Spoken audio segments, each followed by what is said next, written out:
Merci, Monsieur le Président. Monsieur le Président, la France a voté en faveur du projet de résolution présenté par Bahreïn au nom des États du Conseil de coopération du Golfe et de la Jordanie.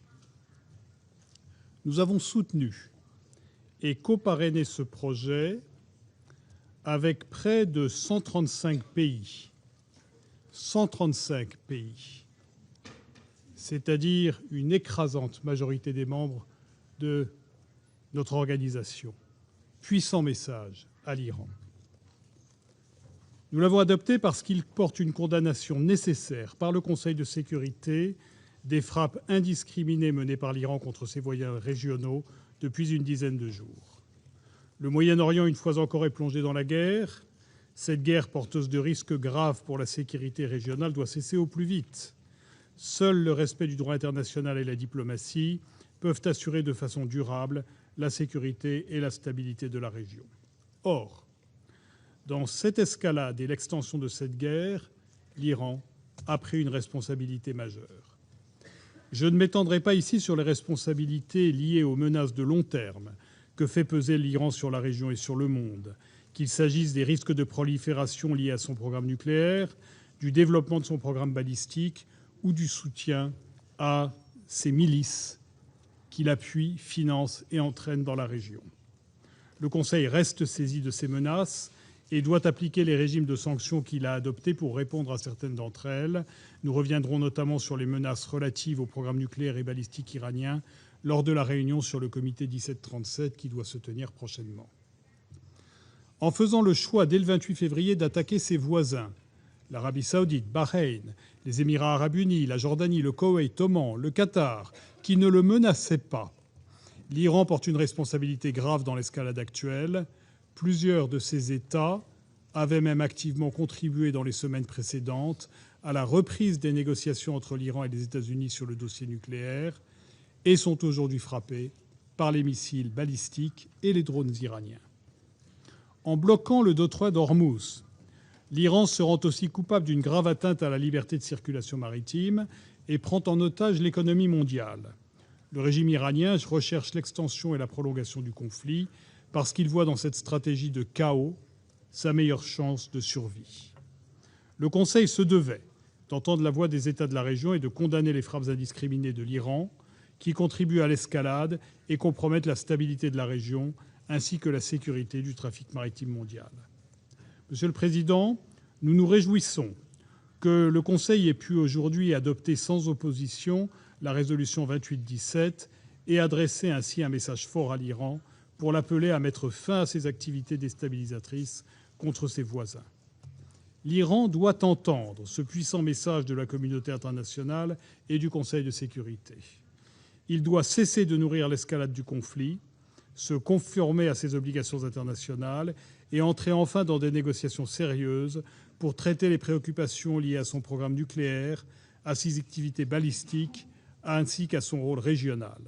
Seule une solution diplomatique répondra de façon viable à ces questions cruciales pour l'avenir de la région et la sécurité internationale. La France, avec ses partenaires européens, reste disposée à travailler pour parvenir à un accord robuste, vérifiable et durable sur ces questions. Je vous remercie.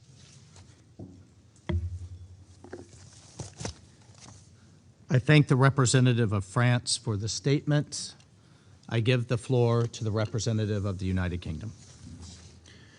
Thank you, President.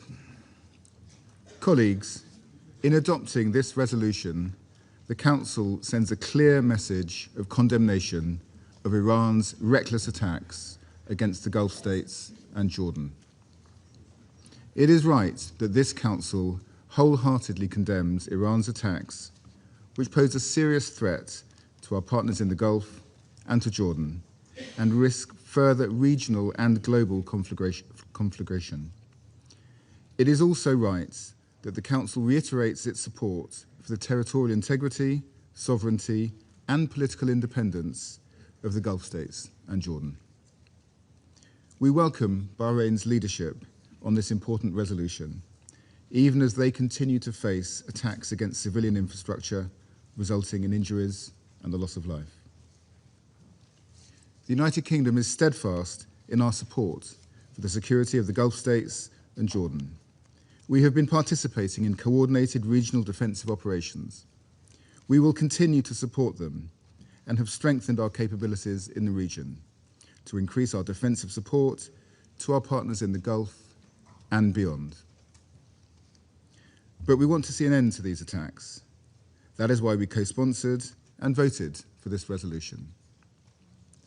This resolution imposes important obligations on Iran to immediately cease all attacks against Bahrain, Kuwait, Oman, Qatar, Saudi Arabia, United Arab Emirates, and Jordan, and provocation or threats against neighboring states, including through its proxies. Iran must comply with its obligations under international law, including international humanitarian law. The exercise of navigational rights and freedoms by merchant and commercial vessels, in accordance with international law, must also be respected. Iran's unacceptable attacks against ships passing through the Strait of Hormuz threaten maritime security and the safety of seafarers. The UK's position on Iran is clear. Iran must cease these attacks and must not threaten the region or wider international security. Our collective priority must be to secure long-term stability in the region and the protection of civilian life. That is what the UK government has been focusing on, and we will continue to do so with our partners, including in this Council. I thank you. I thank the representative of the United Kingdom for the statement. I give the floor to the representative of Greece. Thank you, Mr. President. Greece voted in favor of the resolution introduced by Bahrain on behalf of the GCC countries and Jordan, adding its voice of support to the countries in the Gulf that have been targeted by Iran in an unprecedented way. Civilians have been hit. Children have been killed, energy infrastructure has been destroyed, and critical maritime routes affected. But most importantly, mutual distrust is now a permanent state of mind in the region's politics and everyday life. This is unacceptable. We have strongly condemned from the very beginning the Iranian strikes in Bahrain, Jordan, Kuwait, Qatar, Saudi Arabia, and the United Arab Emirates and elsewhere. We are therefore pleased to be one of the first member states to co-sponsor this resolution alongside a large part of the international community. This is a moment in which the voice of the international community is being heard loud and clear in the Security Council. Mr. President, colleagues, at the same time, the risks for regional and international peace and security remain exceptionally high, and we are deeply concerned by the continuing military escalation in the region. All parties must exercise maximum restraint, prevent a further spiral of violence, and work urgently to reopen credible channels of dialogue in order to achieve a durable, negotiated solution. Absent a diplomatic solution, we will face a protracted conflict and crisis with growing regional and international consequences for all. As an elected member of this Council, we reiterate, therefore, our call for de-escalation, dialogue, and diplomacy. Our aim should be to find ways to return to substantial negotiations towards a peaceful settlement in line with international law and the UN Charter. Finally, as this resolution makes clear, and as a leading maritime and shipping nation, we are flagging the alarming consequences of this conflict on global trade and energy supply. The Straits of Hormuz must open again and freedom of navigation must be restored without delay. As we have said time and again, failure is not an option. I thank you. I thank the representative of Greece for her statement. I give the floor to the representative of Pakistan. Thank you, Mr. President. The consequences of the conflict that we are witnessing right now are clear, and everyone is impacted. This is a conflict that should never have happened. The conflict and its disastrous fallouts are no more isolated. The regional and global dimensions are obvious. And when international law is violated, peace is imperiled and not advanced. We call for immediate and complete cessation of hostilities and return to the dialogue table. Only a peaceful settlement will serve everyone's interest. It is unfortunate that despite the grave threat faced by the region, the Council could not unify behind a comprehensive response to end the conflict. That's the sad reality. Yet, it was important to act, for there were genuine concerns that needed to be addressed. Under the circumstances, we had two proposed draft resolutions before us.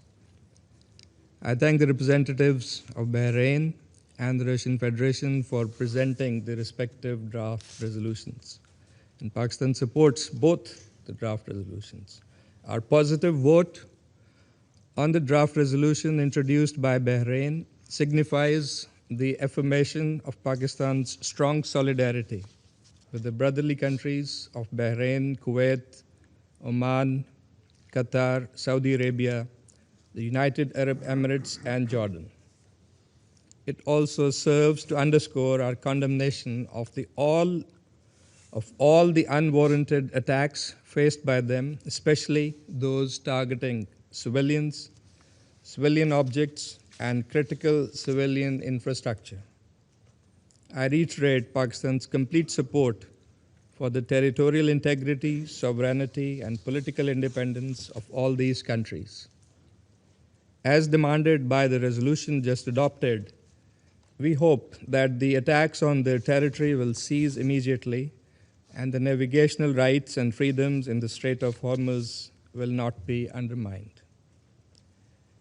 It is most unfortunate that the fraternal states of Bahrain, Kuwait, Oman, Qatar, Saudi Arabia, UAE, and Jordan came under attacks despite all along supporting dialogue, facilitating diplomatic engagement, and advocating avoidance of escalation during the period of heightened tensions and military activity in the run-up to the start of this conflict.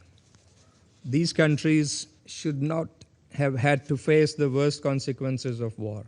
Pakistan stands in complete solidarity with their governments and people. President, Pakistan also views favorably the draft resolution tabled by the Russian Federation that is also contextualized in the framework of the UN Charter and has its primary focus on urging the parties to stop military activities, refrain from further escalation, and return to negotiations, something that is consistent with Pakistan's overall position. The deplorable turn of events unfolding in the region, from the initiation of unwarranted attacks on the Islamic Republic of Iran on February 28th, which Pakistan also condemned, have seriously jeopardized international peace and security, given rise to grave consequences, and unnecessarily embroiled the entire region. As a brotherly neighboring country, Pakistan supports the sovereignty and territorial integrity of Iran. We are deeply concerned by the instability in Iran. These disturbing developments also carry profound socio-economic and humanitarian repercussions. As a neighboring country, Pakistan has not remained immune from these impacts. At least 2 Pakistani nationals lost their lives in attacks on the UAE. Millions of other Pakistanis that reside in the Gulf countries remain in harm's way. Our fuel supplies have been seriously hampered, obliging the government to take extraordinary measures for conserving the use of oil, gas, and electricity. Several essential aviation links have been severed, while others face disruptions. President, Pakistan seeks an immediate end to this conflict that has caused immense humanitarian suffering in all countries affected by the missile and drone strikes on schools, residential areas, oil and port facilities, water desalination plants, and civic infrastructure. We offer our deepest condolences on the tragic loss of life of civilians caught in the middle of the conflict and extend our sympathies to the affected families and communities. It was particularly heart-wrenching to see innocent school children perish at an elementary school in Menab. Any use of force outside the bounds of the UN Charter is unlawful and condemnable. It is also incumbent upon all parties to strictly comply with international humanitarian law in the conduct of hostilities. We call for a swift return to dialogue and diplomacy to pursue a peaceful resolution of all contentious issues in accordance with the rights, obligations, and responsibilities of the parties concerned. Sincere commitment and genuine political will are required to restore trust and build the foundations of peaceful coexistence through mutual accommodation and respect. One country of the region must not be allowed to dictate the terms in its neighborhood of what it considers acceptable and what constitutes a threat, seeking absolute security for itself while occupying Palestinian and Arab territories and destabilizing, coercing, and threatening the rest, ultimately dragging everyone into conflict and confrontation. Mr. President, we welcome and deeply appreciate the sincere efforts being made by various countries to mediate between the warring parties. The leadership of Pakistan has also remained in close contact with our neighbors, friends, and partners throughout the region and beyond, and continues to play a constructive role in that regard. I conclude by reiterating Pakistan's call for all sides to immediately de-escalate, exercise maximum restraint, desist from undertaking further attacks, and urgently resume diplomacy for a negotiated, lasting resolution to this crisis. I thank you. I thank the representative of Pakistan for the statement, and I give the floor to the representative of Panama. Gracias, señor presidente. Pese a los reiterados llamados de la comunidad internacional a establecer un cese inmediato de las hostilidades por parte de todos los actores involucrados, el conflicto se mantiene vigente y peligroso. Su prolongación no solo agrava la situación humanitaria, sino que también incrementa la incertidumbre y la inestabilidad en la región y en el mundo. En este contexto, resulta preocupante la retórica empleada por Irán para justificar acciones que bajo el argumento de represalias han derivado en ataques contra países vecinos de la región y en el cierre de una de las vías marítimas más importantes del mundo, afectando la economía global. Estas naciones han manifestado de manera clara y reiterada su intención de mantenerse al margen de una confrontación que no iniciaron, por lo que cualquier agresión dirigida hacia ellas supone una peligrosa e injustificada ampliación del conflicto y un riesgo adicional para la paz y la seguridad del mundo. En ese sentido, nuestro apoyo a la resolución presentada por Bahrein en nombre de los países del Consejo de Cooperación del Golfo y Jordania y copatronizada por 135 países, respondió al reconocimiento de las legítimas preocupaciones de los estados directamente afectados por la escalada y a la preocupación de la comunidad internacional en general. La iniciativa reafirma la necesidad de los países del Consejo de Cooperación del Golfo y Jordania de preservar su seguridad y soberanía, así como su decisión de no verse involucrados directa ni indirectamente en una guerra que no han provocado ni desean intensificar. Muchas gracias.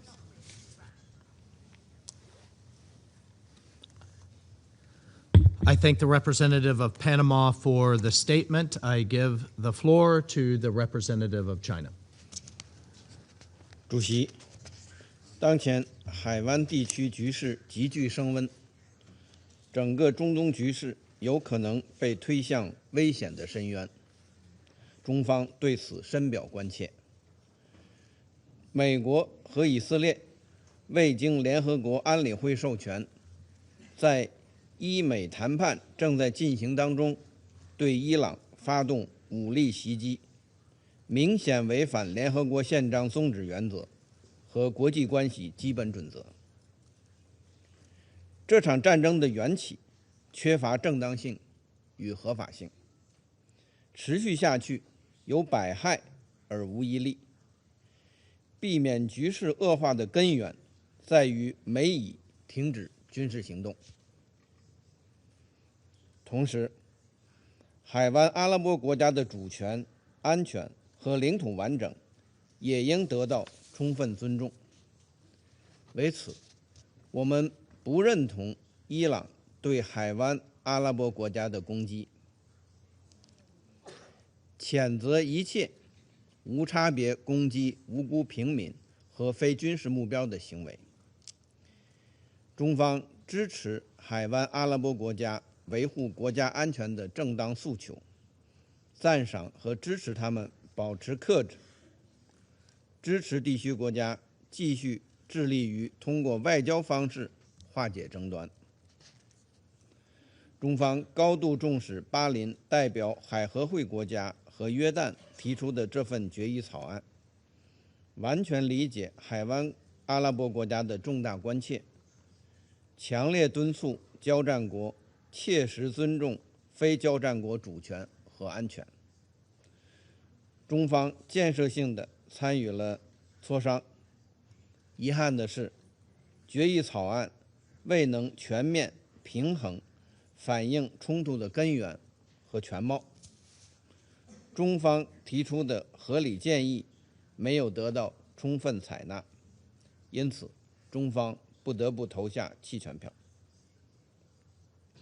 主席，战火延宕升级不符合任何一方利益，受害的只能是地区人民。中方再次呼吁立即停止军事行动，防止局势轮番升级，避免战火外溢蔓延。当事方应尽快重返对话谈判的正确轨道，通过平等对话解决分歧。中方始终是维护和平的力量。王毅外长同地区国家等多国外长密集通话，中国政府中东问题特使正在中东地区穿梭访问，积极劝和止战。中方愿继续同中东国家和国际社会一道，凝聚促和努力，推动中东地区早日恢复和平稳定。谢谢主席。I thank the representative of China for the statement. I give the floor to the representative of Liberia.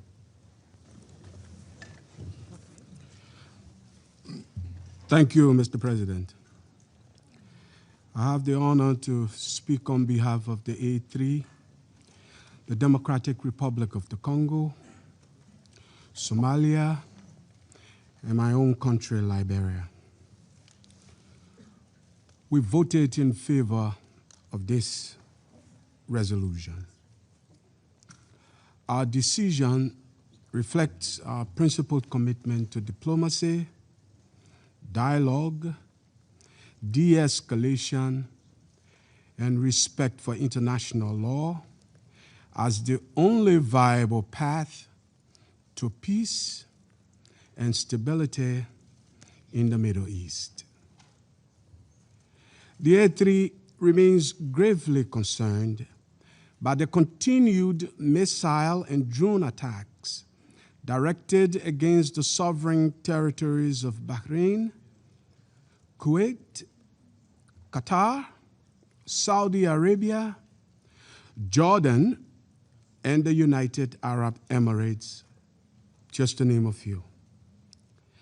These actions risk widening an already dangerous regional crisis, threatening lives and undermining broader international peace and security. we further reiterate that all member states must respect their obligations under the Charter, which unequivocally prohibits the threat or use of force against the territorial integrity or political independence of any state.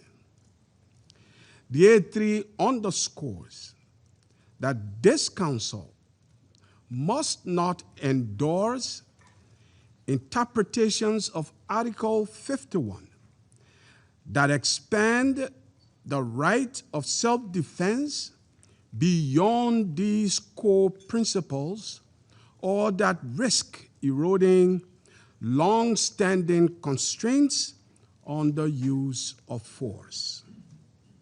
We call for restraint, urgent de-escalation, and sustained dialogue, and to avoid action that could escalate tensions or threaten, I should say, further threaten regional peace and stability. We are also concerned by actions that impede freedom of navigation or threaten maritime security in international waterways all around the world. Such conduct carries severe global humanitarian, economic, and energy security consequences and must cease. The A3 further stresses the urgent need to return to negotiations on the Iranian nuclear program. A credible diplomatic process remains essential to preventing further escalation and to achieving sustainable peace and security in the region. It is important to seize this moment to redouble our efforts to de-escalate and support a diplomatic process that can deliver peace, stability, and security for all states in the Middle East. To conclude, Mr. President, the A3 stands ready to support all efforts within this Council and in cooperation with regional and international partners to facilitate dialogue, reduce tensions, and promote a peaceful, inclusive, and lasting resolution to the situation in the Middle East. We reaffirm our solidarity with the peoples of the region and our unwavering commitment to the Charter and to international peace and security. I thank you. I thank the representative of Liberia for the statement, and I give the floor to the representative of Latvia. Thank you, President. Latvia voted in favor and co-sponsored the resolution submitted by Bahrain on behalf of the states of the Gulf Cooperation Council and Jordan. We express our full solidarity with Bahrain, Kuwait, Oman, Qatar, Saudi Arabia, the United Arab Emirates, Jordan, and other affected countries that are victims of the unprovoked attacks by the Iranian regime. We appreciate the Council listening to their concerns, just as it should listen to other states facing unprovoked aggression. Latvia welcomes the clear focus of the resolution on respect for the United Nations Charter and international law, as well as the timely description of violations of these fundamental principles by the Iranian regime. We recall that these aggressive and destabilizing acts follow a long series of attempts by the Iranian regime and its proxies to challenge international law and both regional and global peace and security. We underline the constructive and reasoned manner in which this resolution was drafted and commend the good work of Bahrain amid this trying time of unjust aggression. It is a very clear and strong message of this Council supported by 135 UN member states, and we welcome its adoption. I thank you. I thank the representative of Latvia for the statement. I give the floor to the representative of Colombia. Señor presidente, Colombia observa con profunda preocupación la situación en Medio Oriente y la creciente espiral de violencia derivada de las agresiones unilaterales e injustificadas en toda la región, incluyendo la más reciente agresión ilegal e irresponsable contra la República Islámica de Irán, adelantada por Estados Unidos e Israel. Esta es una fase más del genocidio desatado por el régimen de Netanyahu hace más de 2 años contra el pueblo palestino y una expresión de un proyecto expansionista, de la violación reiterada y sistemática del derecho internacional y de la falta de consecuencias y rendición de cuentas de los responsables. Colombia nota también con enorme preocupación los ataques e intentos de invasión contra el territorio soberano del Líbano y otros estados de la región. Mi delegación ha decidido votar a favor de esta resolución en muestra de la solidaridad con Arabia Saudita, Bahrein, Qatar, Emiratos Árabes Unidos, Jordania, Kuwait y Omán, pero hace este salvamento de voto en virtud de su histórica posición multilateral de principios en apego al derecho internacional y la Carta de las Naciones Unidas. Reafirmamos el apoyo a la soberanía, integridad territorial e independencia política de todos los países de la región. Colombia considera que lo que la región necesita con urgencia es el cese inmediato de las hostilidades, detener la espiral de violencia y abrir espacio a un proceso de diálogo amplio entre los sectores regionales que permita abordar las causas de esta crisis y avanzar hacia una solución política sostenible y duradera para el Medio Oriente. Muchas gracias. I thank the representative of Colombia for her statement. I give the floor to the representative of Denmark. Thank you, Mr. President, and let me also thank the Kingdom of Bahrain for its efforts as penholder on this draft resolution. The large number of co-sponsors from within this Council and across the whole membership demonstrates the collective desire to end Iran's strikes against countries in the region and bring peace to the Middle East, and it sends a powerful message. Mr. President, Denmark is deeply concerned by the continued escalation of the situation in the Middle East. In a short time, we have seen a large number of countries in the Gulf, the Middle East, and Europe being drawn into this conflict that they have no stakes in. Every day passing, we are witnessing a further destabilization of the already volatile and tense situation.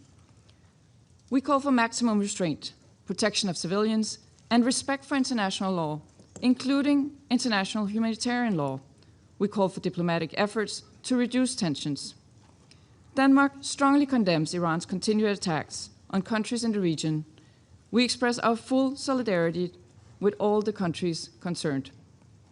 Mr. President, at this crucial moment, it is imperative to listen to the voices of the region.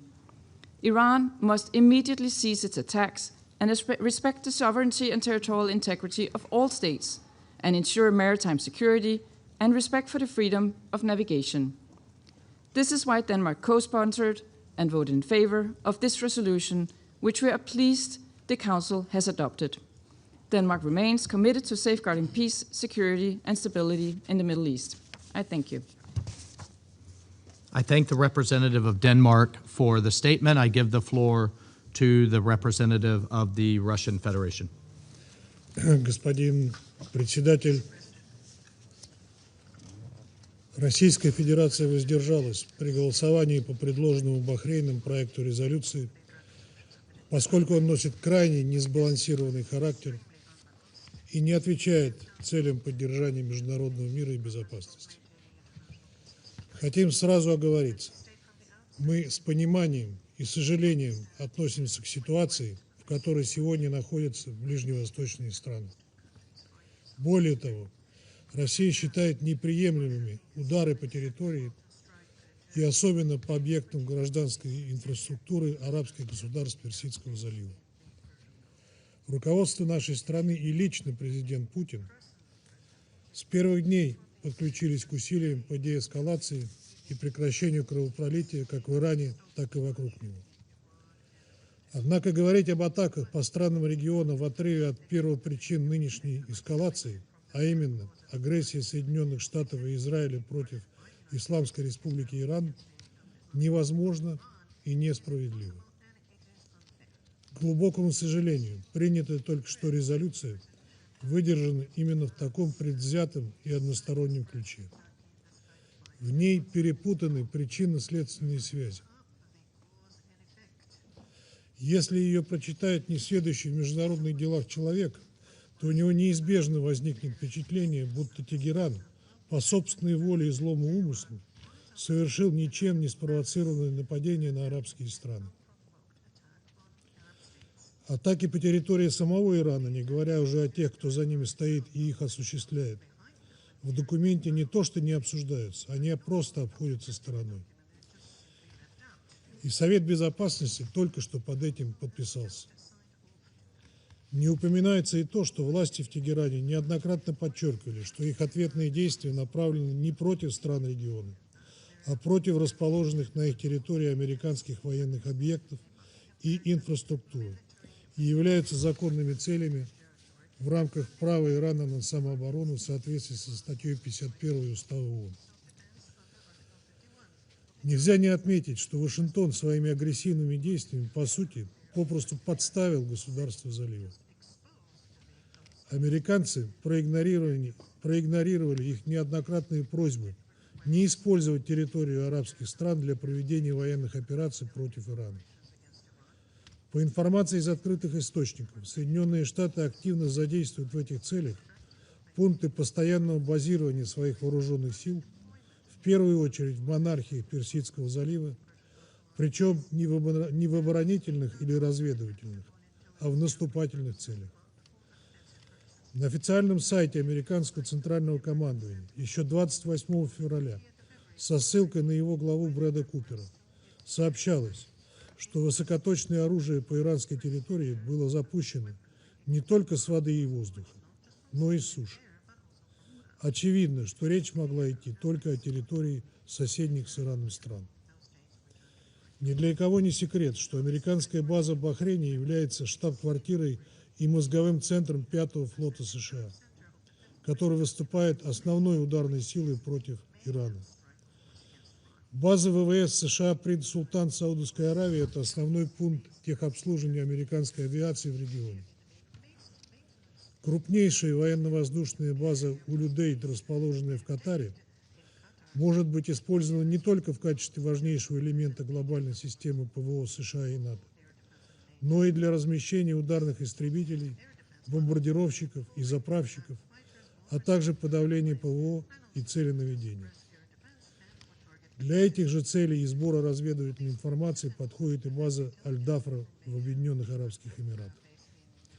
Значительную роль в осуществлении военной операции против Ирана играет также база США в Кувейте, Иордании и Ираке.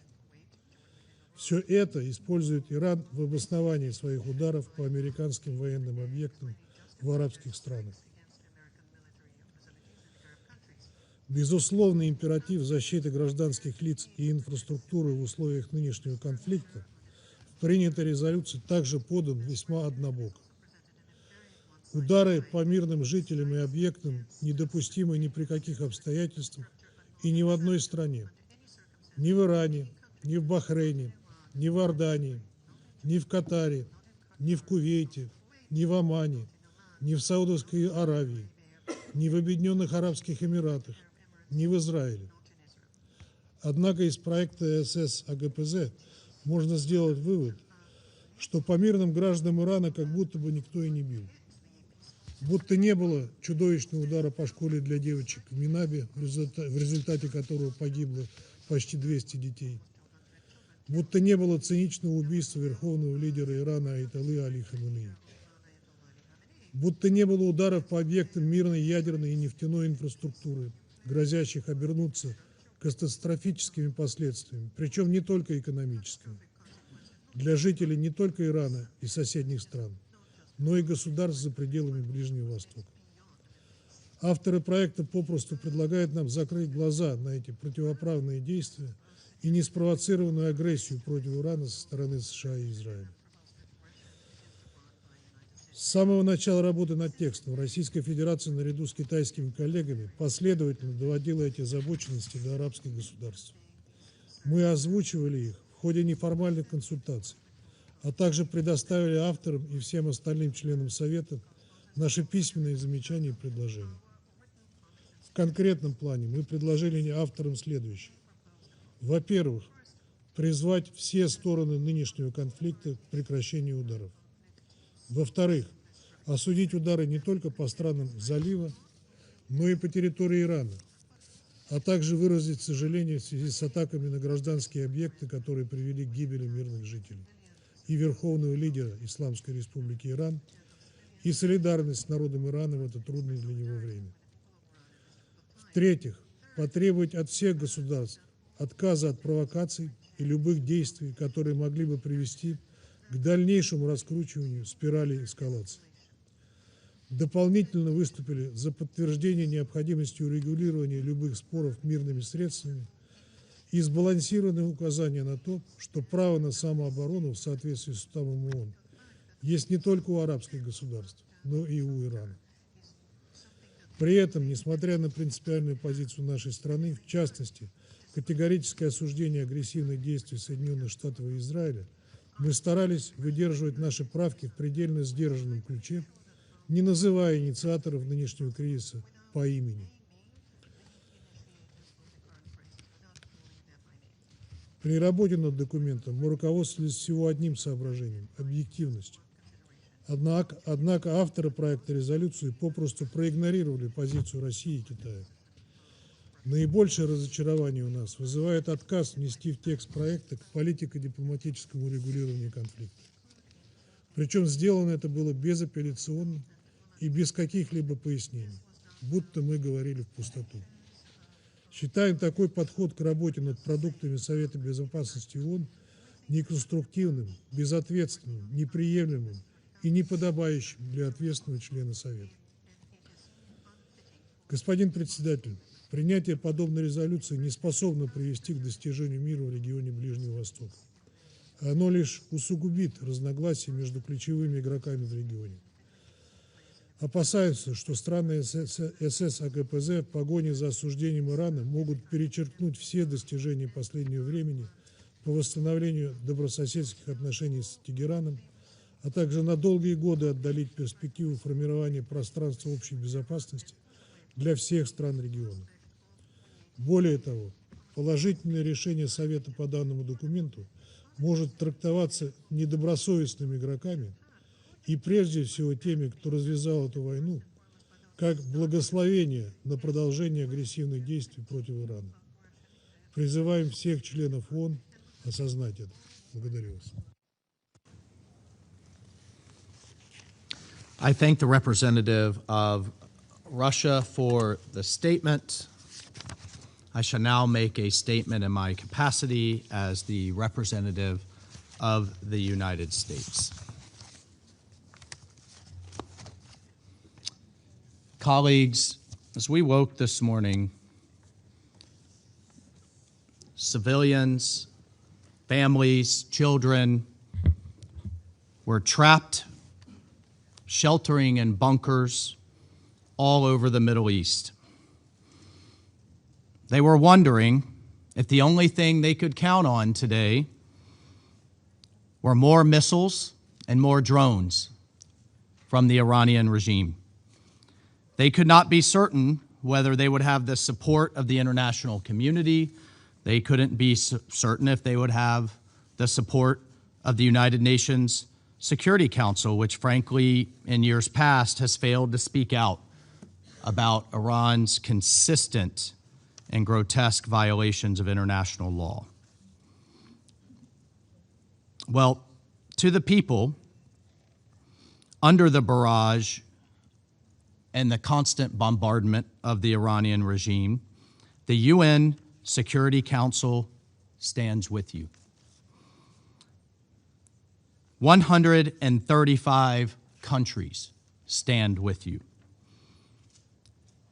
We uniformly condemn Iran's indiscriminate attacks on civilians. Today, you've heard and you'll continue to hear lies, as you always have, from the representative from Iran and their friends on the council. This time, claiming that all of their strikes have been against U.S. military bases or various types of military installation. But here's the hard truth. Here's what they don't want you to hear. And this is common sense, colleagues. The Fairmont Hotel in Dubai, that's not a military base or installation. That's why dozens and dozens of tourists have fled as it was set on fire. Tourists from the United Kingdom, from Liverpool, from other countries, all trying to vacation there, do business there. The civilian airport in Dubai, a global hub of commerce and tourism, also coming under fire. That's not a military installation. At 90 years old, Bahrain's only oil refinery, that's not a military target. Qatar's natural gas facilities that power the economies of the world, those weren't military targets. Even Oman, who until recently was trying to find a diplomatic solution, it's been hit too. Its ports are not military targets. The cargo ships that are being attacked and set aflame, many of them carrying food and other supplies around the world, one of them from Thailand. Those aren't military targets. So look, these attacks were so brutal and so indiscriminate as Iran shoots in all directions that nations that previously had serious disagreements have now joined together. They've now spoken as one voice.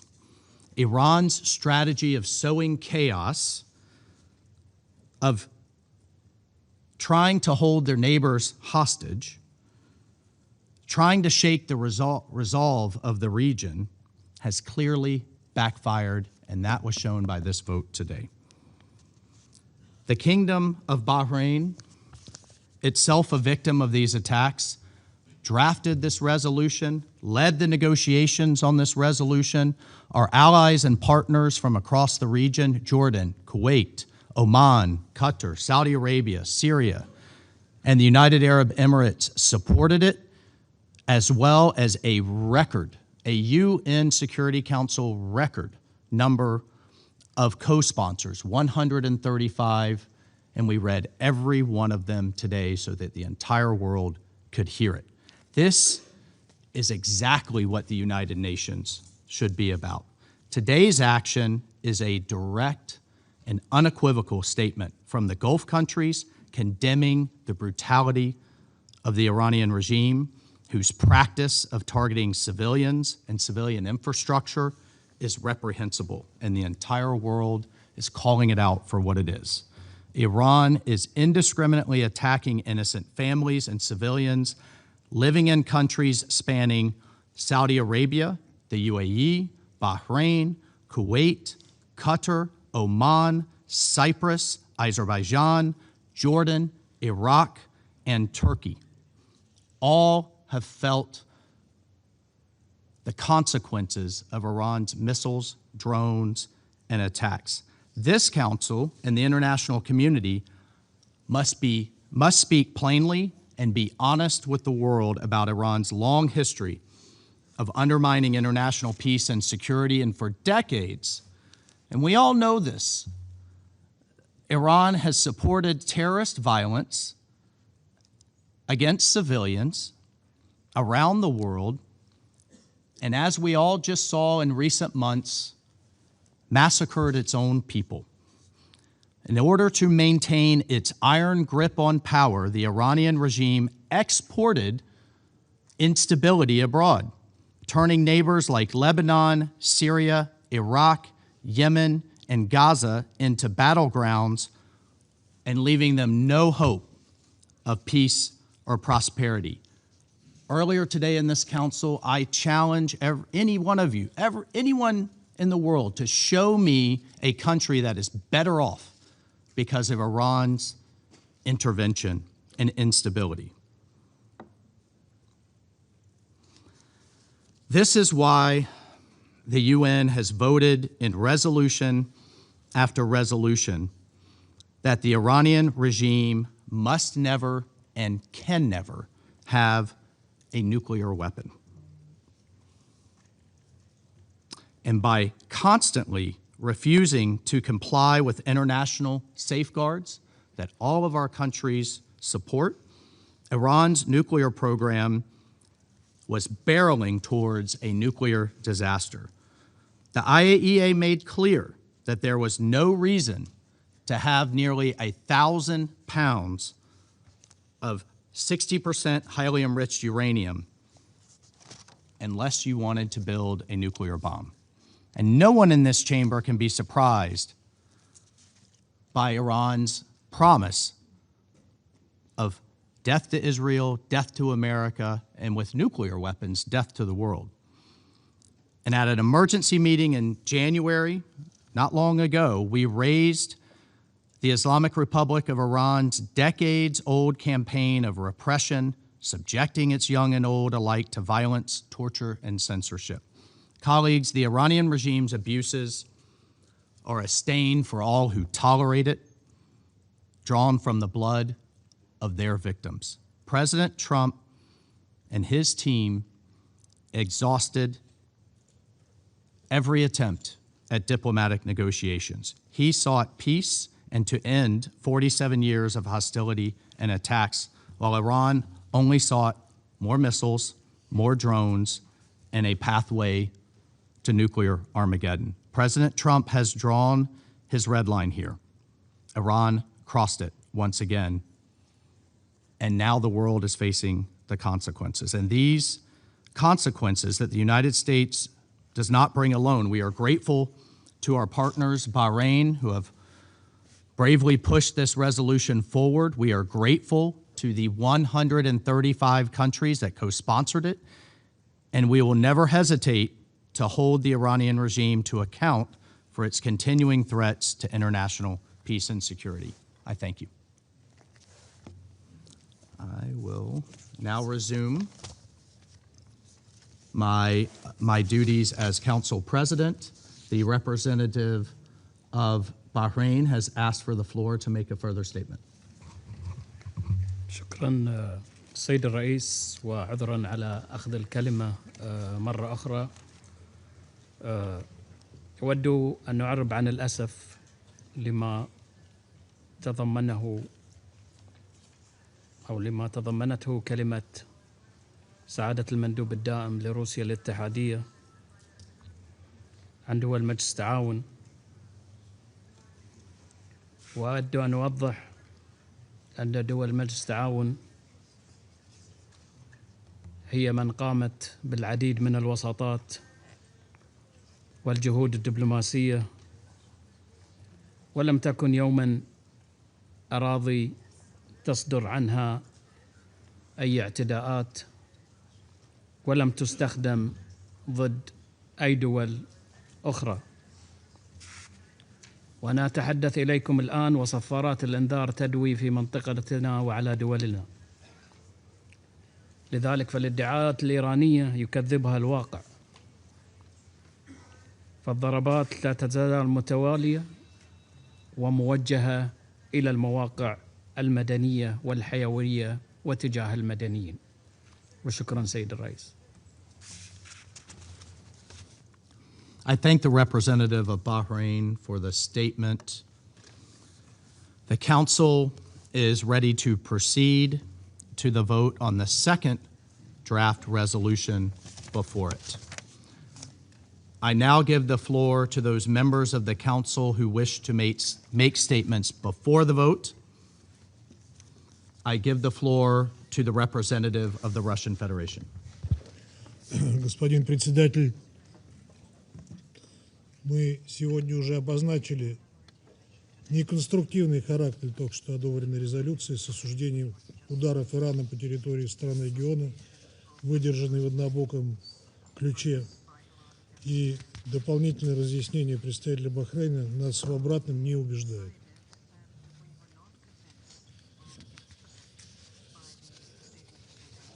Сейчас Российская Федерация призывает членов Совета Безопасности принять беспристрастный документ, направленный на срочную деэскалацию ситуации. Это позволит Совету исполнить свои прямые обязанности по поддержанию международного мира и безопасности. Подготовленный нашей страной проект оставляет за скобками противоречия между членами Совета по вопросу о причинах нынешней беспрецедентной напряженности на Ближнем Востоке.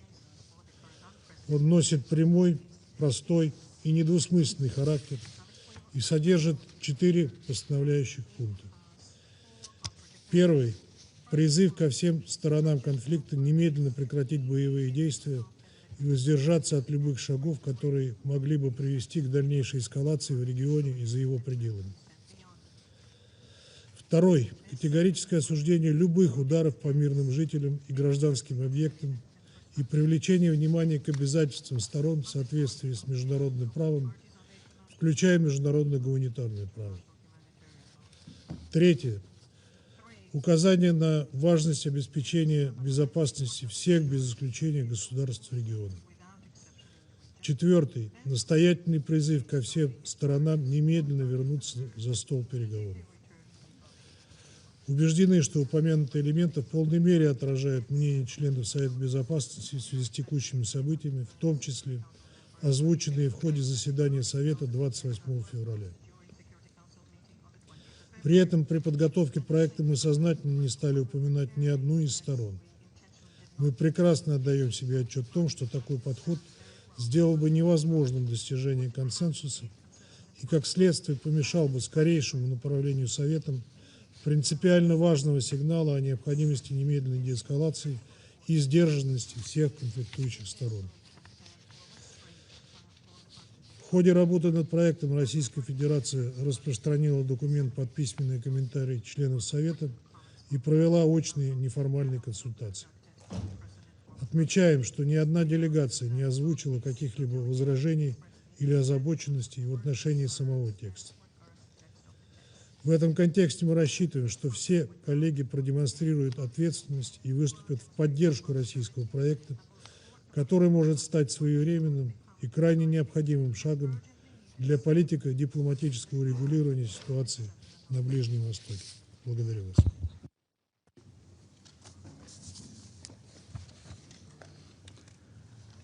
I thank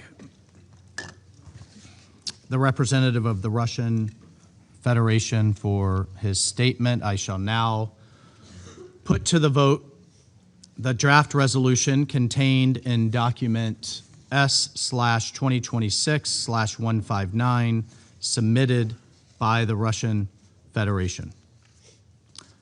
Will those in favor of the draft resolution contained in document S/2026/159 please raise their hand?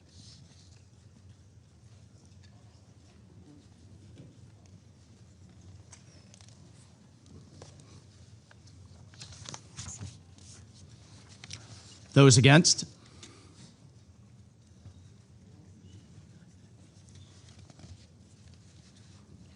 Abstentions?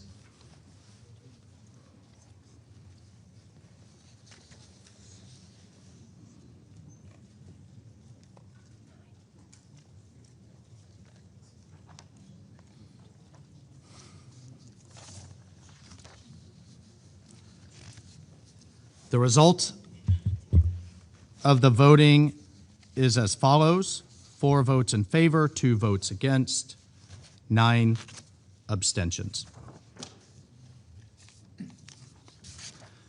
The draft resolution has not been adopted, having failed to obtain the required number of votes.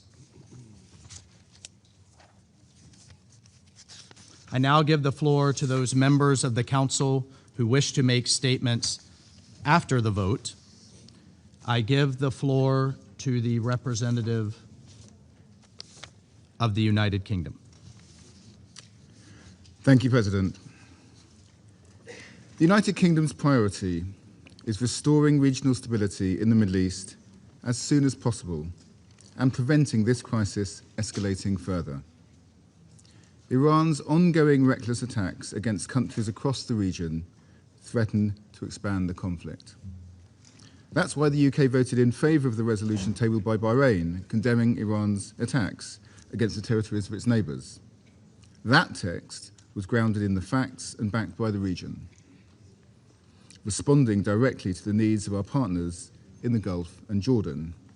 It focused squarely on protecting civilians and restoring regional stability, and we're pleased that this Council was able to send a clear condemnation of Iran's reckless attacks by adopting that resolution. By contrast, this Russian resolution does nothing to address the concerns of those in the region who have faced unprovoked and unjustifiable attacks. And it is impossible to overlook the hypocrisy of Russia presenting itself here as a guardian of international peace and security. It continues to reject Ukraine's proposal for a ceasefire. It attacks Ukraine's civilian infrastructure night after night. With the very same Iranian-designed Shahed drones that are now striking targets across the Middle East and beyond. In return for Iran's support, Russia has provided Iran with advanced military capabilities, increasing the threat that Iran poses to the region. We should be in no doubt where Russia stands in this conflict. So Russia's resolution would have only served to distract this Council from the serious work required to end the conflict. That is why the UK did not support the resolution. Our collective priority must be to secure stability in the region and the protection of civilian life. That's what the UK government has been focusing on and will continue to do alongside our allies, including in this Council. I thank you. I thank the representative of the United Kingdom for the statement. I give the floor to the representative of France. Merci, Monsieur le Président. Monsieur le Président, la France n'a pas soutenu le projet de résolution présenté par la Russie sur la situation au Moyen-Orient. Je l'ai dit tout à l'heure en expliquant notre vote sur le projet de résolution déposé par Bahreïn et adopté à une très forte majorité.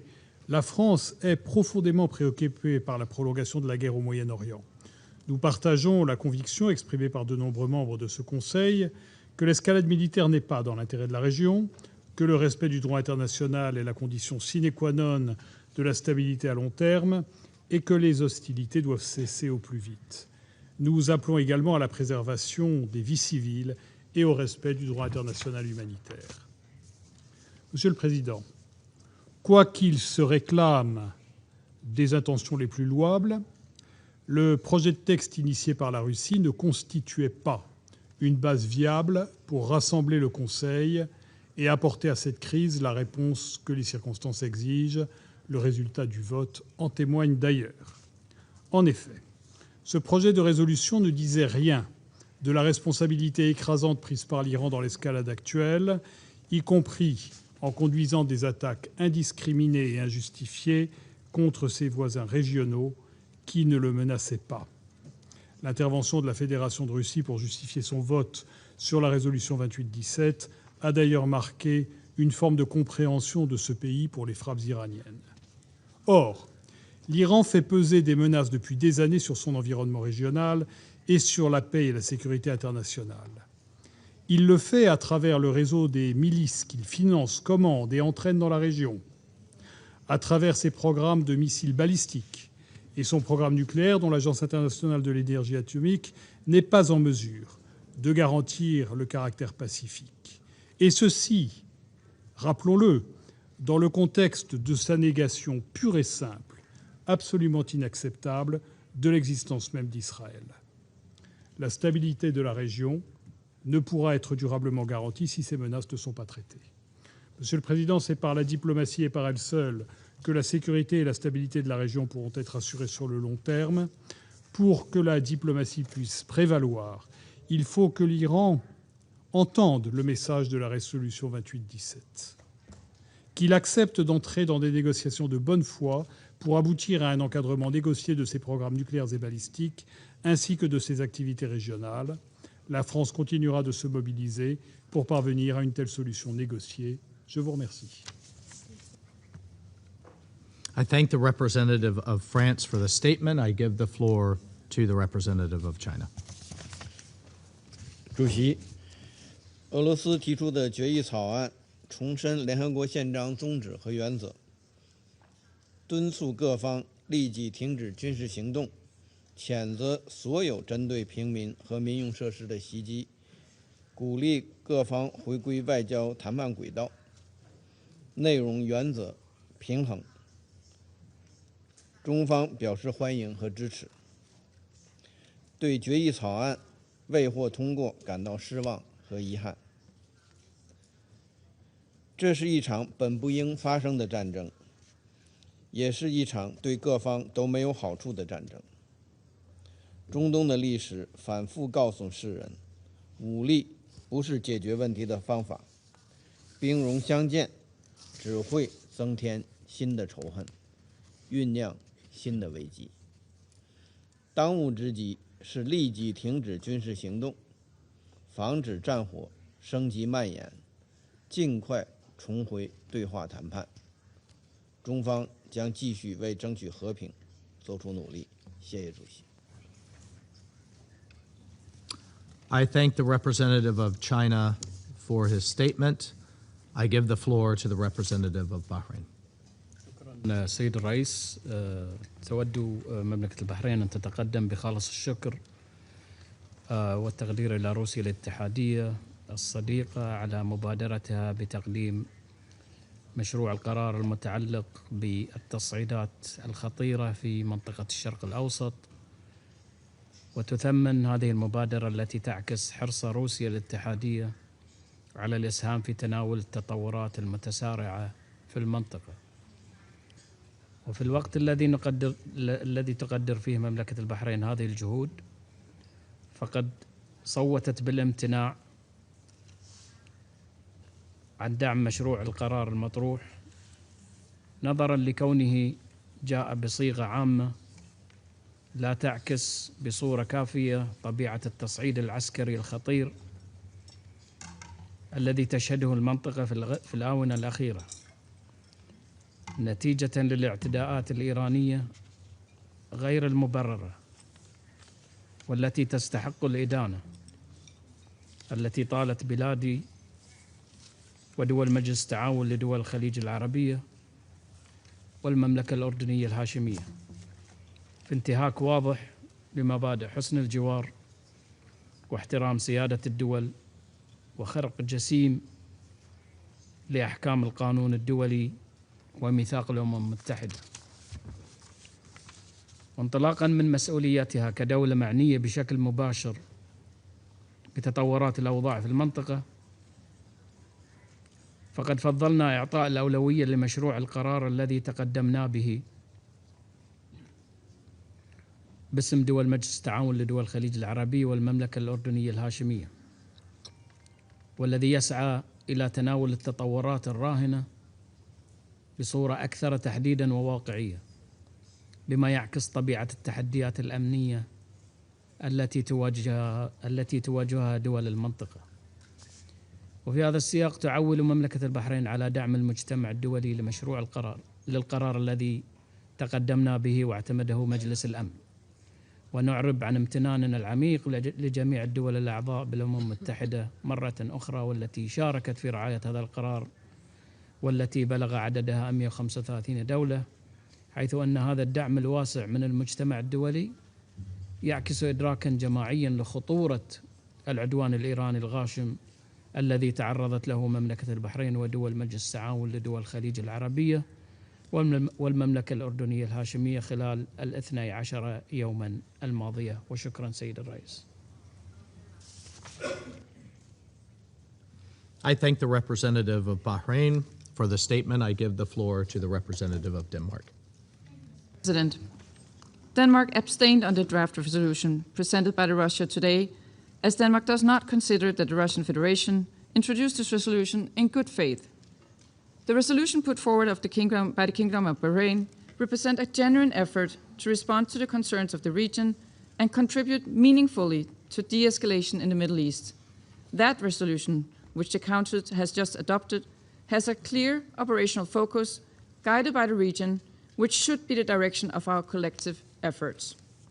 We regret that, rather than being guided by the voices of the region, and indeed by the overwhelming support expressed across the wider UN membership, the Russian Federation has instead chosen to table a new text that diverts the Council's attention away from that broad support.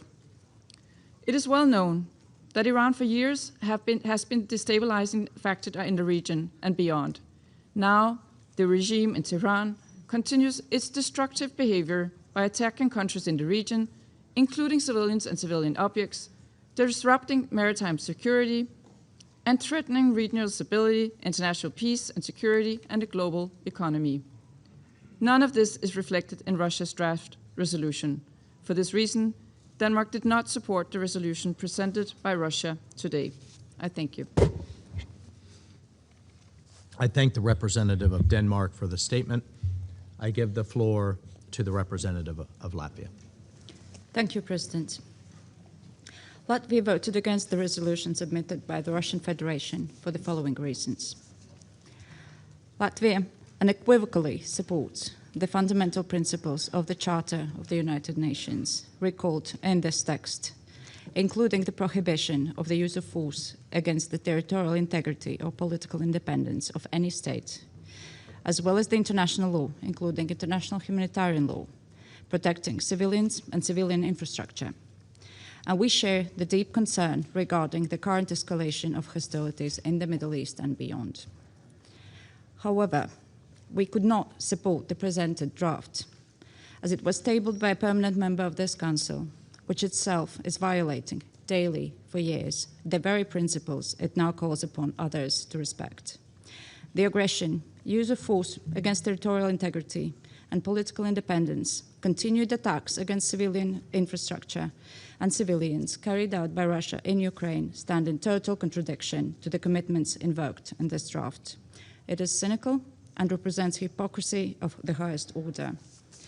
Iran is now attacking civilians and civilian infrastructure in the region and beyond with the same weapons it is supplying to Russia to attack civilians in Ukraine. So we agree this is not a resolution submitted in good faith, and despite our agreement with the values and objectives outlined in the text, Latvia was compelled to vote against. I thank you. I thank the representative of Latvia for the statement. I give the floor to the representative of the Russian Federation. Господин председатель, глубоко разочарованы тем, что сегодня Совету Безопасности не удалось принять столь востребованную резолюцию, сфокусированную на необходимости деэскалации на Ближнем Востоке и возвращения к поиску переговорных решений. Хотели бы выразить признательность тем коллегам, которые выступили за принятие предложенного Россией документа. Считаем, что они повели себя ответственно и принципиально, как и подобает членам Совета Безопасности. Увы, некоторые коллеги так и не нашли в себе сил и мудрости принять единственное верное решение. А ряд из них это сделал целенаправленно. Ведь для них главное шагать в ногу со старшим братом и слушать все его команды. Они только что отклонили возможность направить по линии Совета недвусмысленные требования к немедленному прекращению боевых действий и урегулированию любых споров мирными средствами. Это в очередной раз наглядно показывает, что все громкие заявления этих стран о приверженности международному праву, Уставу ООН и миру не более чем пустой звук. Их позиция определяется сугубо конъюнктурными политическими интересами и блоковой солидарностью, а также боязнью попасть в немилость к старшим товарищам. Более того, из этих соображений они готовы пойти на дальнейший подрыв авторитета Совета Безопасности.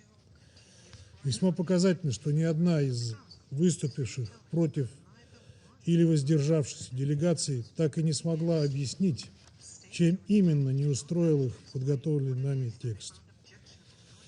Дежурные заявления наподобие важности сфокусироваться на резолюции, предложенной Бахрейном и странами СС АКПЗ, не выдерживают никакой критики.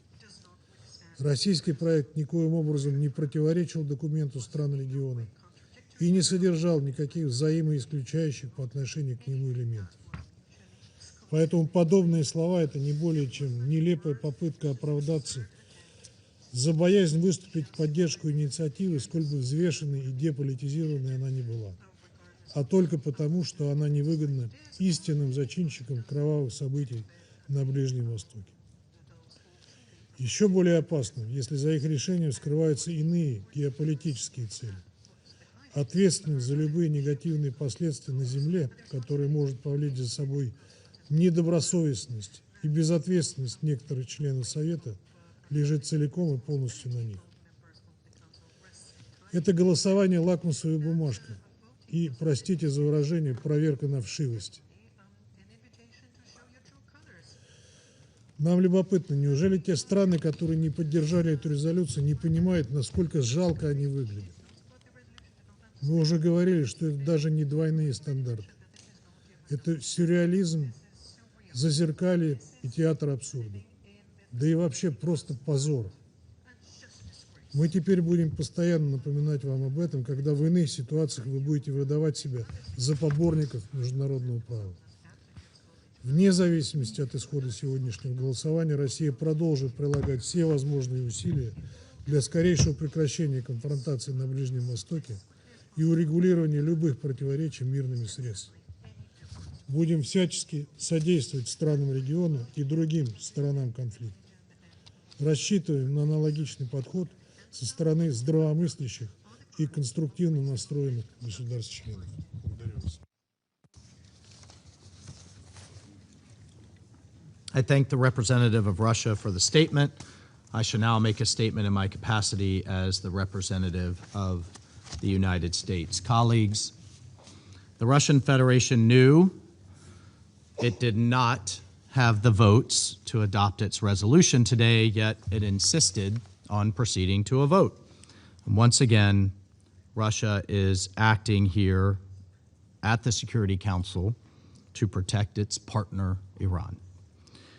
We reject Russia's attempt to conflate lawful U.S. actions taken in line with Article 51 of the UN Charter, to conflate those actions with Iran's pattern of bloodshed and brutality to its own people and around the world, and with its recent deliberate and at scale targeting of civilians and civilian infrastructure across the Gulf and the Middle East. The United States will continue to work here at this council and beyond to hold the Iranian regime to account and to bring to light its destabilizing and unlawful actions. Russia's attempts to prevent this council from acting in line with its core principles will not deter us.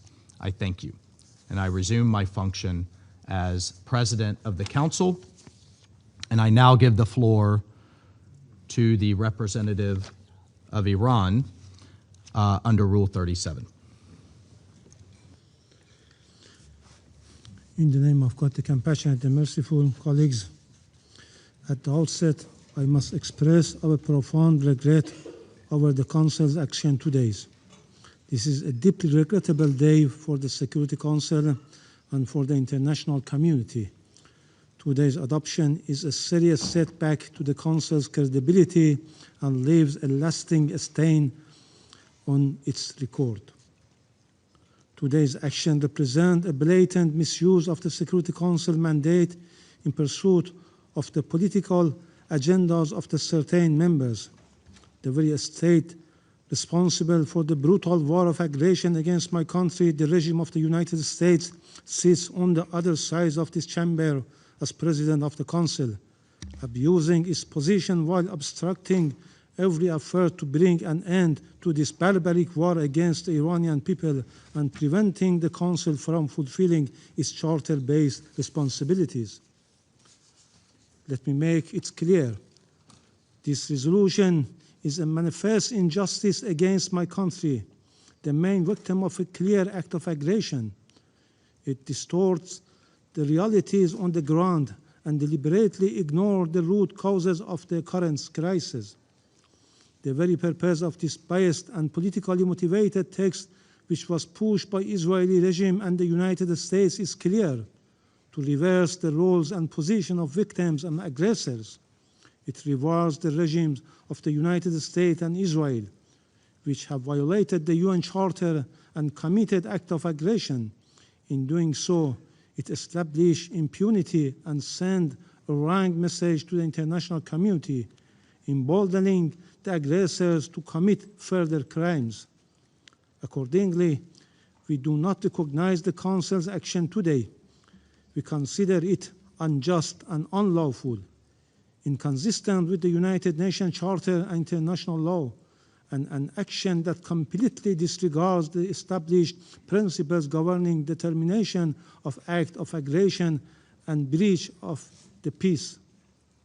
Make no mistake, today it is Iran, tomorrow it could be any other sovereign state. We thank Russia and China for their constructive efforts.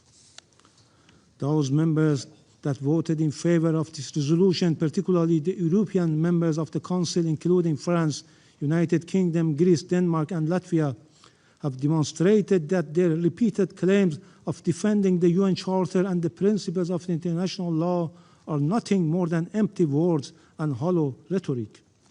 These members lacked even the minimal courage to acknowledge the perpetrators of the aggression, Israel and the United States.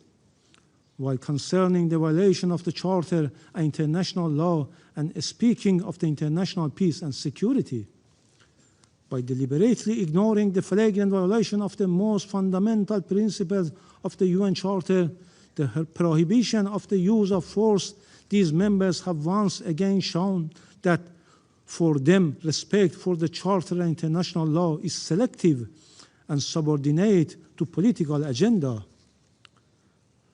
The hypocritical and irresponsible conduct once again demonstrate that political consideration take precedence over their professed commitment to international law and the UN Charter. It is evident that these countries are simply implementing political instruction from Washington rather than exercising independent judgment and decision.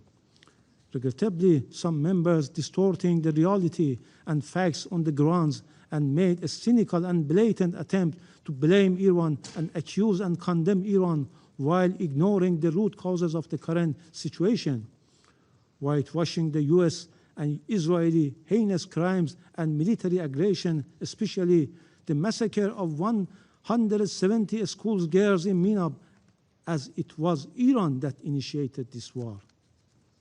We categorically and strongly reject all the baseless and politically motivated accusations made by some members against my country, which are entirely devoid of any legal foundation. The aim of this accusation is clear: to distort the reality, deflect the attention of the international community from war crimes and crimes against humanity that have been and are being committed against the people of Iran by the Israeli regime and the United States. But the facts prove otherwise and speak loudly and clearly. Against this backdrop, I now wish to emphasize the following points. First, the root cause of the current situation are clear and simple. On 28 February, the United States and Israel regime launched a military attack against the Islamic Republic of Iran in flagrant violation of Article 2, Paragraph 4 of the United Nations Charter and the preventory norm prohibiting aggression.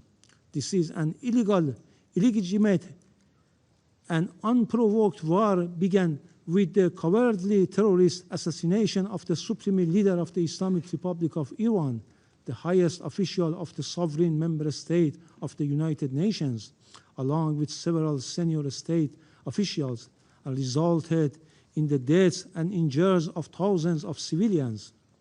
This aggression was accompanied by coordinated attacks on both military and civilian infrastructure, including schools, hospitals, residential buildings, sports facilities, public service centers, and relief facilities across the country. These acts constitute grave violation of international law and serious breach of international humanitarian law. Senior officials of the aggressor states, including the President of the United States and criminal Prime Minister of Israel, have publicly acknowledged and justified this attack, thereby openly admitting responsibility for this unlawful act of aggression. Since 28 February, the continued military strike by the United States and the Israeli regime have martyred more than 1,348 civilians, including women and children, more than 17,000 civilians injured, and destroyed or damaged 19,734 civilian sites. These include 16,191 residential homes, 1,617 commercial and service centers, 77 medical and pharmaceutical facilities, 65 schools and educational institutions, 16 Red Cross buildings, and multiple energy infrastructure facilities. The scale and systematic nature of this attack clearly constitute war crimes and crime against humanity. Second, in response to this deliberate and unjustified aggression, the Islamic Republic of Iran has exercised and continues to exercise its inherent right of self-defense in accordance with Article 51 of the United Nations Charter to defend its sovereignty and territorial integrity. And in light of the failure of the United Nations Security Council to discharge its duty and responsibilities under the Charter of the United Nations, has undertaken necessary and proportionate defensive operation against the bases and facilities of the aggressors in the region. Such actions are lawful under international law and have been clearly and repeatedly warned of in advance through various channels and at different levels. Our response is lawful, necessary, and proportionate. Iran targets only the military objective of the aggressors. Our assessment indicates that some of these incidents may have resulted from interception by the United States defense system, which could have diverted from intended military targets. Third, since the beginning of this aggression against the Islamic Republic of Iran by the United States and Israeli regime, the aggressors have also used the territories and facilities of certain third states in the region to launch unlawful military attack. Under the fundamental principle of international law, states are prohibited from knowingly allowing their territory to be used directly or indirectly to cause damage to other states. In addition, UN General Assembly Resolution 3314 of 14 December 1974, Article 3F, has clearly categorized and recognized that the action of a state in allowing its territory, which it has placed at the disposal of another state, to be used by that state for perpetrating an act of aggression against the third state as an act of aggression. Furthermore, as a principle of international law emanating from the jus cogens character of the prohibition of aggression, states must undertake all necessary measures to prevent foreign armed forces based in their territory from committing acts of aggression against other states and must not facilitate or support such acts. It is evident that in the event of the breach of this fundamental obligation, a state whose territory has been used to carry out acts of aggression against a third state bears international legal responsibility, including responsibility for reparation of direct and indirect damage resulting from such attack. Similarly, the measures claimed to have been taken by the United Kingdom and certain other states outside the region under pretext of a so-called right of individual or collective self-defense are devoid of any legal basis and are wholly unjustifiable under international law. Such action may themselves constitute acts of aggression. Moreover, these states have deliberately refrained from identifying the original aggressors, namely the United States and Israeli regime, and have in effect attempted to reverse the roles of victims and aggressor. Fourth, the aggressors, in particular the United States, are under an obligation to make full reparation for the injury caused by the ongoing violation against Iran and its citizens, including any damage incurred. Furthermore, the individual criminal responsibility of the President of the United States and any other U.S. official and individuals involved in grave breach of international humanitarian law, including for directing deliberate attack against civilians and launching willful attacks against civilian objects, is beyond doubt. Fifth, the Islamic Republic of Iran remains committed to maintaining friendly relations with the countries in the Persian Gulf region based on mutual respect, the principle of good neighborliness, and respect for each other's sovereignty and territorial integrity. Iran re-emphasized that its defense operation targeting United States military bases and facilities in the region are in no way against the sovereignty and territorial integrity of the regional countries. Also, the Israeli regime has succeeded in dragging the United States into a regional conflict. Iran's relations with neighbors are rooted in long-standing historical, cultural, and geographical ties. Once the current tension diminish, Iran and its neighbors countries will inevitably return to their traditional relation of cooperation, mutual respect, and good neighborliness. Iran, as a co-founder of the UN and responsible member, has consistently honored its obligation, respected international law and freedom of navigation in the Strait of Hormuz, and the claim that Iran has closed the strait is simply untrue. Meanwhile, Iran will never abandon its right under international law to protect its sovereignty, territorial integrity, national and vital interests as it deems necessary.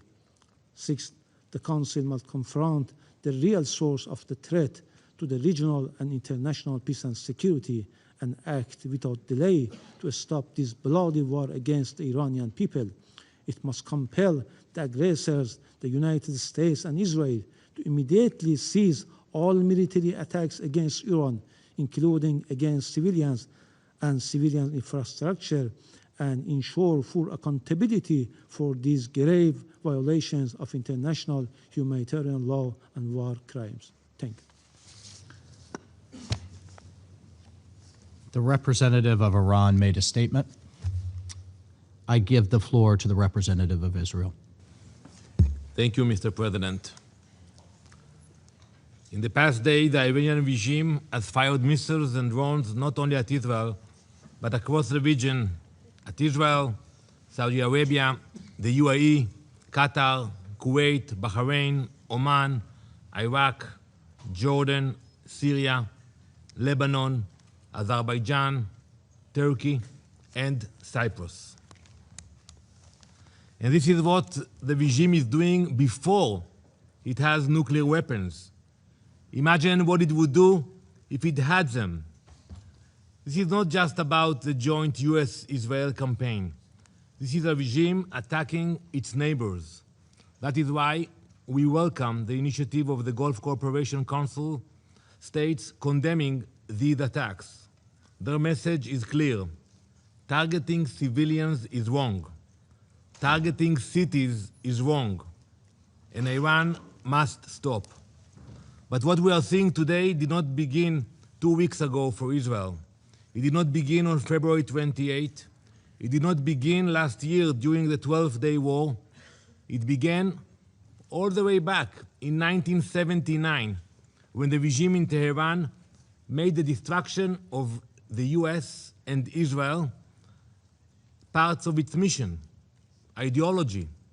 For 47 years, this regime has armed terror organizations across the Middle East. It has spread violence across the region. It has targeted Israeli civilians through cowardly proxy attacks. And today, it races toward nuclear capability while building the missiles to deliver it. This is not a new crisis. It is a result of decades of aggression. For decades, the international community tried diplomacy. Negotiations were attempted. Channels remained open, but diplomacy requires honesty, not what we just heard from the representative from Iran. Iran used diplomacy as cover. While diplomats spoke, centrifuges span. While negotiations were held, the regime fortified its nuclear program. Facilities were buried deep underground. Complexes were carved into mountains to shield them from consequences.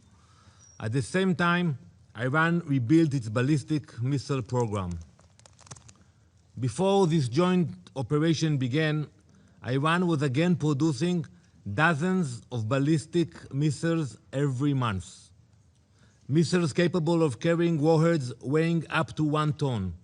Missiles capable of reaching targets across the Middle East and even to parts of Europe. Iran has enriched uranium to 60%. It possesses more than 460 kilograms at that level alone, an amount when they negotiated with Special Envoy Witkoff, they admitted that they have this amount and they can produce 11 nuclear bombs. They confirmed they control this stockpile, and that was the starting point of the negotiation position. No civilian nuclear program requires enrichment to 60%. None. And peaceful nuclear programs do not hide critical facilities deep inside mountains. Yet here at the UN, we hear a very different story. We just heard a very long speech. The representative of Iran tells us their nuclear program is exclusively peaceful. Ambassador Ravani says Iran is only targeting military sites. You just heard him. He said it. Mr. President, that is simply not true. Mr. Ravani, you and your regime are lying to all of us. You say you are only targeting military targets. How can you say that? We are not stupid. I know it. I know it because your missiles target cities in Israel where my daughters are now, where my mother lives. And the representatives from the Gulf states sitting here today can tell you the same thing. They have seen the cowardly attacks on civilians, airports. Iranian missiles and drones have struck ports, infrastructure, hotels across the region. These are not military targets. These are civilian sites. And you think if you write a letter every day repeating the same lies, people will start to believe you. It will not work for you. Over the past week, Iran's representative has sent letter after letter to the Security Council. In fact, here they are, 15 letters, one at least every day, each repeating the same accusations, letters that even blame Israel and the US. You know, you have the audacity to call us terrorists. Mr. Iravani, before making such accusations, you might want to look in the mirror. The regime you represent fires missiles at civilians across the region and then writes letters claiming victimhood. The only letter you should write is an apology to the Iranian people, and maybe after you should request a political asylum. That's the only letter you should write. Mr. President, peaceful regimes do not enrich uranium to 60% and stockpile hundreds of kilograms of it. Peaceful regimes do not hide nuclear facilities deep inside mountains. and peaceful regimes do not build ballistic missiles capable of carrying 1-ton warheads across the region and into Europe. Israel remains committed to protecting our people, defending our region, and ensuring that the Iranian regime never acquires nuclear weapons. Thank you. I thank the representative for the statement. I shall now make a further statement in my capacity as a representative of the United States. And in that regard, I want to be perfectly clear and polite that there has been some misrepresentation here today, so I just want to clear one thing up. The accusation that this resolution put forward by the Kingdom of Bahrain, supported by every member of the GCC, and I see all of them here today, and supported by 135 countries, the most co-sponsors of a UN Security Council resolution ever, was somehow manipulated by one or two countries is laughable. We urge Iran to hear the voice of the Council, of this resolution that saw no opposition today, and of the entire international community. But more importantly, we urge Iran to listen to its own brave people and stop the indiscriminate attacks on civilians across the Middle East. I thank you. I will resume my function as President of the Council. The representative of Iran has asked for the floor to make a further statement. I give them the floor. I would be brief. A lot of these countries you mentioned in private tell us that they are compelled to be a co-sponsor of this resolution, and in really they are going to accept it. As I stated in my statement, it is an illegal and legitimate and aggressive war imposed on my country by the regime of the United States and Israel. The United States has violated UN Charter and fundamental principles of international law. Iran is the victim of this war, not the aggressor. The aggressor is the US and Israel.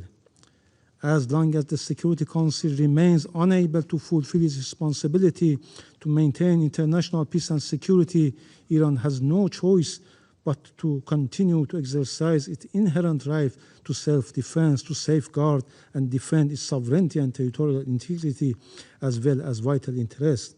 Countries in the region, instead of blaming Iran, should place pressure on the true aggressor, the United States and Israel. The US, together with the Israeli regime, deliberately and indiscriminately targeting civilians and civilian infrastructure across my country. One stark example of these heinous crimes is the killing of 170 schoolgirls in Minab. This constitutes a war crime. Just today, the US announced its intention to target all ports facilities where Iranian naval forces operate. This action is a blatant war crime. Thank you.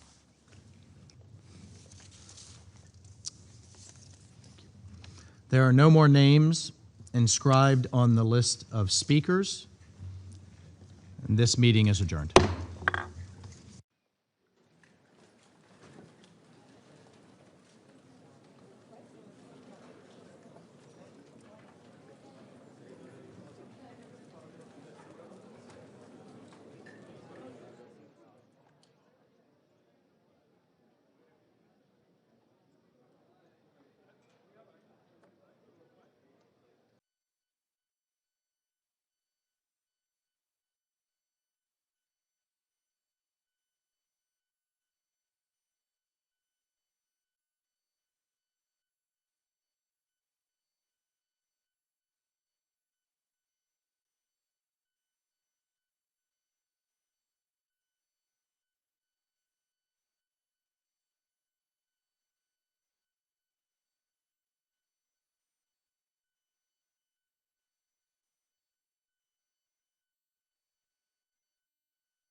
Thank you for coming. I wanted to reach you on another issue first.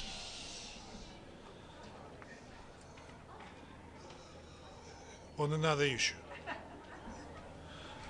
On March 10, the neo-Nazi regime in Kiev committed yet another barbaric crime against the civilian population of our country by carrying out a missile strike. A missile, you hear me?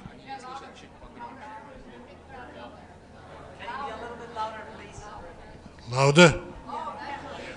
Can I raise the mic? Not from there, but I told it downstairs. Okay.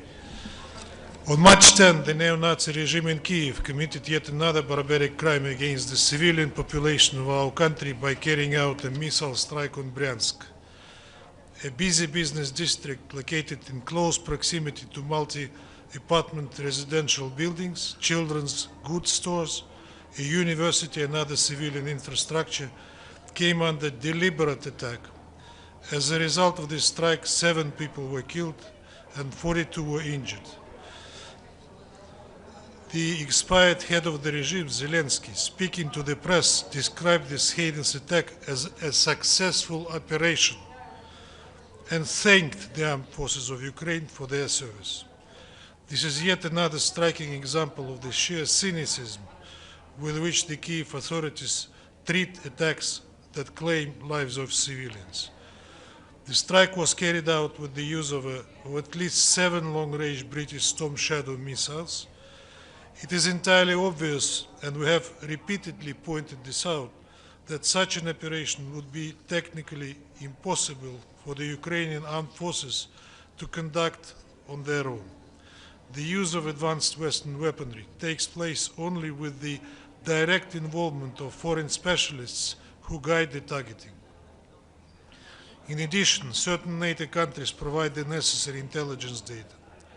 As such, the Western sponsors of Zelensky bear full responsibility for the killing of civilians. Instead of giving peace negotiations facilitated by the United States a genuine chance, Kiev and London are seeking ways to further escalate tensions. This tactic is not new. It has been repeatedly employed whenever a real prospect of settlement begins to emerge.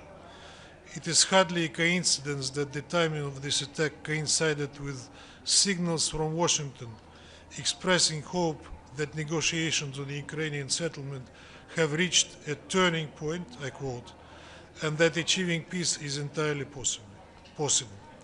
Regrettably, international organizations have once again remained blind and deaf to what has happened. Yesterday, during the daily noon briefing, the spokesman of the UN Secretary General mentioned the issue only in passing and only after being asked a direct question.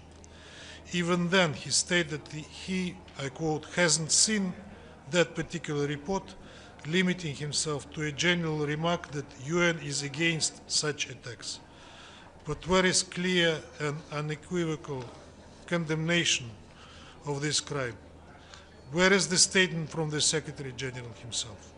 The continued silence on this and similar grave incidents raises serious questions about the impartiality and consistency of the organization's approach. We call on the UN Secretariat to abandon the policy of double standards and to provide an appropriate, clear, and unequivocal assessment of this heinous attack. Thank you. Thank you, Mr. Ambassador. I have a question on the war in Iran. Russia is a close ally of Iran, and President Putin has talked to President Trump and many other leaders. Does Russia see itself playing any kind of a role in negotiations to end this war? Are there talks going on, and if so, how serious are they? There are no negotiations, as you know. Negotiations were held before the aggression started, and it started right when negotiations were proceeding, and Iran was ready to continue negotiating. But it was a premeditated, deliberate attack, which which U.S. confessed in. They said later that they were planning it despite all these negotiations that were taking place. Now, as far as I know, there are no negotiations, although Iran expressed willingness for negotiations. Mr. Ambassador, this is Namo Abdullah with Rudao Media Network. Namo Abdullah with Rudao Media Network. One question on, on the Strait of Hormuz. On what? On the Strait of Hormuz, for how long do you expect it to stay closed? And is Russia willing to offer help to make sure it remains open? The Strait of Hormuz is not our territorial waters. I don't think we can do anything on that thing. The threats to close the Strait of Hormuz is a direct consequence of what is going on in Iran. What will happen to it, I don't know, but the maritime traffic in that part of the world, a very important one, has been not just severely reduced but basically halted, which told immediately on the economic situation, on the situation with the carbohydrates, on the situation with the prices, and that is very sad. As I said today in the statement, that the countries of the region, and not just the region but of the entire world, will feel the consequences, and not just economic, of what is happening in the Middle East. Ambassador, it's Pamela Falk from U.S. News and World Report. Reflect on the vote right now, the vote on your draft resolution on Iran. Why do you think the other resolution got so much support, and why do you think yours did not? The other resolution is a clear invitation for the aggressors to continue what they are doing. It is unbalanced. I said we offered very fair amendments to it, which were completely ignored. We were reassured by our Gulf friends that they have nothing against our draft, although today we saw the results of the voting. Some of the members, in particular those who voted against it, explained it by laughable pretext that Russia doesn't have the right to promote any resolution in the Security Council, thus betraying themselves. Our resolution is very neutral to the gravity of the situation that we are witnessing. We avoided any mentioning of, deliberately avoided any mentioning of who, when, why, but we just called for the early resolution of the crisis and for going back to the political and diplomatic means of resolving it. Thank you. Why did you veto the resolution, and do you realize this will be a disappointment for Iran? There are many disappointments in the world on many issues. You know, the thing is that we recognize that the Gulf countries suffer sometimes. What suffers not just the American bases that are located in these countries, but the civilians and the civilian infrastructure, which we do not appreciate, and we say about it openly, and we understand the sentiment of the Gulf countries about it. But the problem is that, as I said, the cause and the consequences in the resolution are put upside down. Thank you, Ambassador. A quick follow-up on the Middle East. Are there any plans to propose another draft resolution? And on Ukraine, do you have any plans to call for... To propose another draft resolution on what? On the Middle East. On the Middle East, we just had one.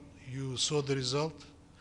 Let's see how it goes. We don't know what will happen next, and we'll be guided by the development of the events. And on Ukraine, any plans to call for an urgent meeting for Security Council? No. Thanks. Ambassador Stefano Vaccara, Ital Press, La Voce di New York. According to President Trump, he had a phone conversation with President Putin, where President Putin told him that he was going to help. Now, He offered help, I would yeah, say. he offered was going to help, but today we saw in the Security Council that where is this help? Who is fault is that at the moment, Russia is trying to help the United States is not getting this help, doesn't want this help. What's happening? Helping is not appeasing. We are calling a spade a spade. We're calling things by the name, but we are ready to help to get out of the dire situation the whole region and the United States itself got itself into. Ambassador, neither resolution mentioned the United States and Israel's role in this war. You're saying that was a deliberate step by Russia. Was that also, in your view, a deliberate step by the Bahrain resolution? It's just a little strange to read the resolution and not name who the perpetrators are. Two things. First, there is a convention in the Security Council, and you know it pretty well, that no permanent member will ever vote against itself in a resolution that mentions its name, and that's life. You may laugh at it, but this is how it works. Secondly, we proposed amendments that didn't mention the name, but that didn't mention the names, but it offered solutions. So I think that we didn't violate either the convention or the essence. Ambassador Maryam Ramati with Iran International. There are some reports that suggest that Russia is giving intelligence to the Islamic Republic of Iran. You're asking the wrong person. I'm not in the intelligence business. Okay. Thank you. I think. Thank you.